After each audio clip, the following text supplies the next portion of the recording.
ఈ తరములో నీవే నా ఎదుట నీతిమంతుడవయ్యున్నావు. నీ ఇంటి వారిని తీసుకొని ఓడలో ప్రవేశించుము.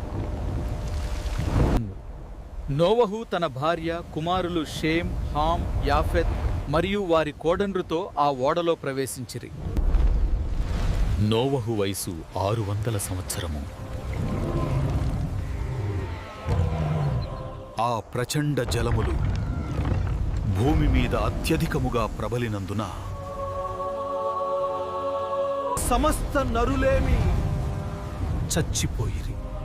నోవహునుద మాత్రము మిగిలియుండెను. ఇక మీదట సర్వశరీరులను జలప్రళయము వలన నాశనము చేయను. భూమి మీద నాశనము కలుగకుండా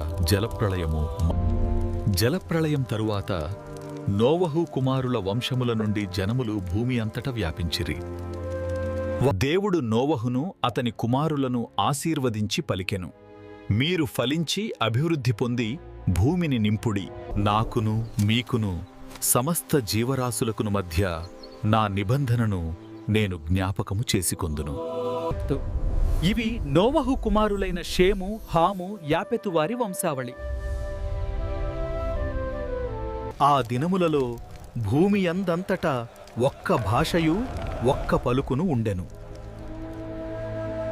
ఆ దినములలో భూమి యందంతటా ఒక్క భాషయు ఒక్క పలుకును ఉండెను.